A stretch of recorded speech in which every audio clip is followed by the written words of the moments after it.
59 Who is and 11 this? months. That's a guy that they call the father of rock and roll. Oh, yeah? Chuck Berry. Son of a gun. Yeah, I heard about him. Now, this position you're standing in here. My secretary calls it the X shot because my legs are bent in, so. They have to go to the bathroom, Luck?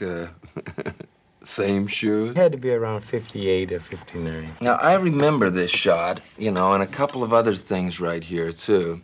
I guess I was maybe 12 years old when I first saw this, but when I first heard this, for me, there was a kind of separation in your version of rock and roll and everybody else's. It was like, where did this guy ever hear of Beethoven and Tchaikovsky, the lyrics that you were using and everything? Seemed like there was this kind of sophistication in them in regard. It wasn't bebop-a-lula and wop-bop-a-luma. It was lyrics going by, like bang, flying by. It wasn't somebody who was just trying to get to the end of the song. It was somebody who was actually, each line was written out. Trying to tell a story, Robbie. Yeah. Really. It came from actually poetry. Poetry portrays a scene or a story, and that's where my lyrics would originate from. Some thought that from it came a story and then proceeded with music or some riff that reminded me of some situation that brought about a story, you know. It could come from music or come from lyrics. But poetry, you knew about poetry. You were into poetry. Very much so. Really? Very much so. Because that's kind of unusual when, in that period, that rebel period and everything. I mean, poetry and sissies kind of went together. So it was a rebel against a rebel idea. I don't know. Beatniks were into poetry a lot. I used to see... That's true. Yeah, Beatniks were into poetry. Yeah. And, just before I turned, this picture here was in my first office. The sex symbol picture. Maybe I was 19. Young and tender and innocent, you know. But Pretty here innocent. you can see I began to learn things. Yes, the innocence is slipping away in this picture. Yeah. I began to lose money there.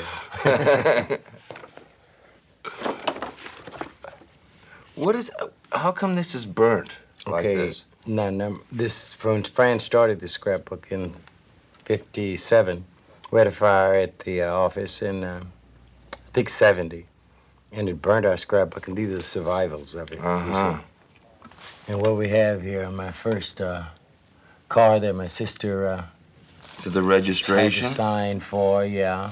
The first one was a Ford, the second one was a Plymouth 33 and 34. And my, what is that, a library card? Library card, yeah. And a check stub from National Tea Company, a check stubs. I'm in the money here. I'm making $90 a week here at Fisher Body Auto. What were you doing there? Sweeping the floor, that's all we could do. They didn't care nothing about these songs there. No songs were, no. I was singing for $20 Who is this? a night. Is this musician's union card here? Oh, I got that in 54 and started learning. But who is this person's name on here? Well, that's my name, sort of camouflage, that N. I Barron. Chuck Barron, because I wasn't big, and then I didn't want to infiltrate. My dad was a deacon. You see. So you don't want the... He didn't want you playing this music from the I didn't devil. want him to know I was playing it, that's for sure. And American Car Foundry, you see, I worked, you know. Yeah. You paid your dues. At $21 a night playing music, you have to have another job, you know. This is me here in the Antioch Baptist Church choir. How can you tell? Well, we all look alike there. No, all of them but you. Oh, okay, and that's in the Antioch Baptist Church choir, and this is my 8th grade graduation. And I don't know where they all put. He's put me on the top row. In the back row, too. Oh, yeah. Well, I'm only majored in math. I flunked all of my history. What is this, you playing the saxophone? And that was my Chuck Berry too. playing saxophone, believe it or not. Well, Johnny Johnson there inspired me to do that. Old bullet hand Johnny, huh? Oh, yeah. He had an air hammer right hand on treble and a dynamited left hand on bass boogie woogie. This here is also the Cosmo here. This was a going-away party when Maybelline had, this was about September of 1955, and I left the city on August 15th, 1955, to go to Gleason's Bar, which is here. Gleason's Bar, August 15th, 1955, Cleveland, Ohio, $800 a week behind $21 a night at the Cosmo over there. And just the week before, I was making $32 at the Frolic Bar, $14 at the Three Brothers, $60 with the whole band at the Green Dragon. The Capitol Cocktail only paid $15, but Gleason's, $800 a week. That's when you decided, I think this is for me, huh? This is the way to go. Of course, you know who this guy is. And Robbie, this is Muddy Waters behind the mic. Yes, it is. And this is a disc jockey in Chicago. He's pretty big, named Al somebody. But this is Leonard Chess. Yep. In his glory. Mm-hmm. With a hit maker on his hands. And this was my first and only manager. Oh, yeah? 400-pound Teddy Reed, you know. Uh-huh. Who saw fit to slip $50 of $150 PC into his pocket. And I have to know for a fact because I dated the owner to the club, and she happened to mention that it was $150 PC, and I says, oh, yes, you know. So now I know by a manager clip. You learn all these things as you go. So, and you've never had a manager since? No.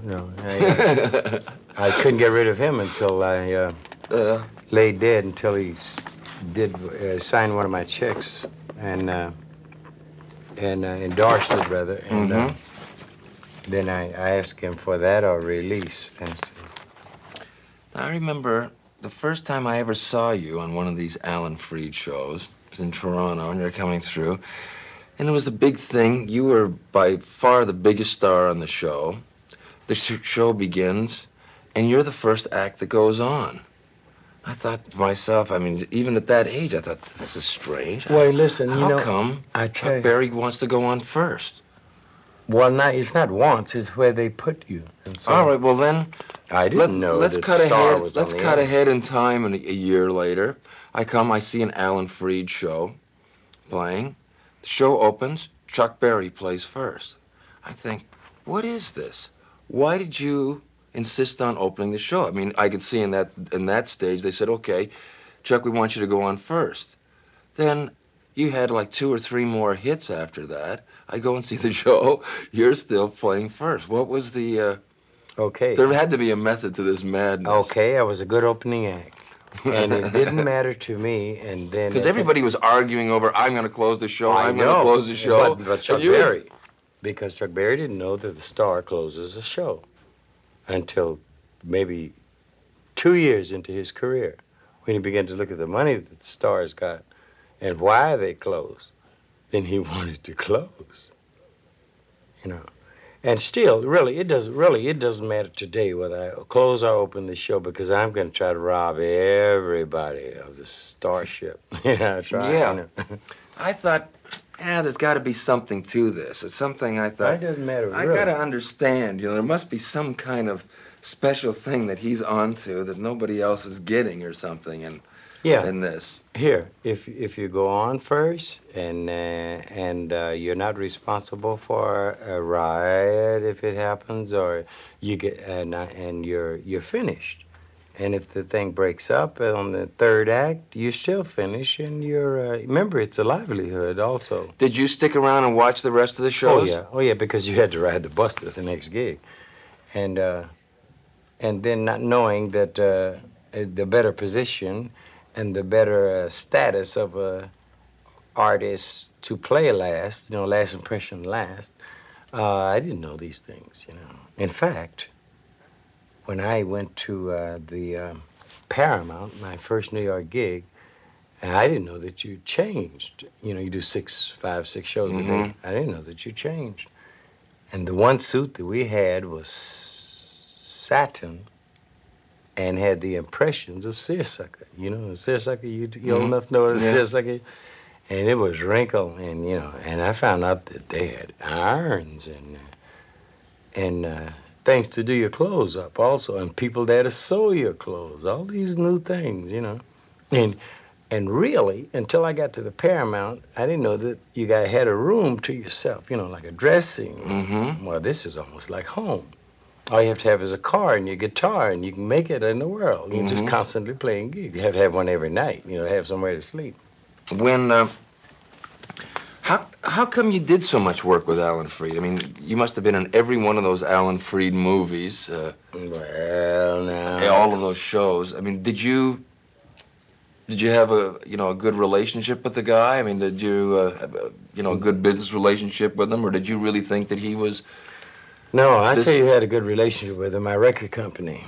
Oh yeah. And this was I when get it. Paola was born, and the record company gave, as I understand it, the record company gave the record to Alan Freed, and it was either jumping from Cleveland to New York, whatever station it was. And, of course, then, with a little compensation, you played a record. And I imagine that's what he got, because he played it, and it was heard. Now, the record might have had a little punch to it also, you know. And I imagine it did by living all these years. And that's where he is affiliated, you know. He had that kind of Not power only in those days, huh? Oh, yeah, record, and anybody did who had national wow. And so Leonard Chess was tied in with him, among other ties. Who's this? That's my wife, the Meta. And this is 1956, Wow. at home. And they told me to pose at the piano, and this is the front of that house. Uh-huh. And this is the famous pink Cadillac that used to get tickets of itself. They say they wasn't giving me a ticket, but the car was weaving in and out of the room. This is St. Louis Lambert Airport, when it was a small airport. This is a picture of... The young lovers. Yeah, before, this is in courtship year. 6 months we courted. And this is Ingrid. She's done an album with me, my daughter. And this is Melody, my second daughter. And here they are in school. And display of Sepia magazine, courtesy Sepia. All right. Yeah, here's one of those movies. Yeah. And this is Rock, Rock, Rock, the first movie I did, and it was with Alan Freed. I don't know what the figure on it. It's something like $600. I didn't know it. A lot of money to me then. Yeah, roll over Beethoven.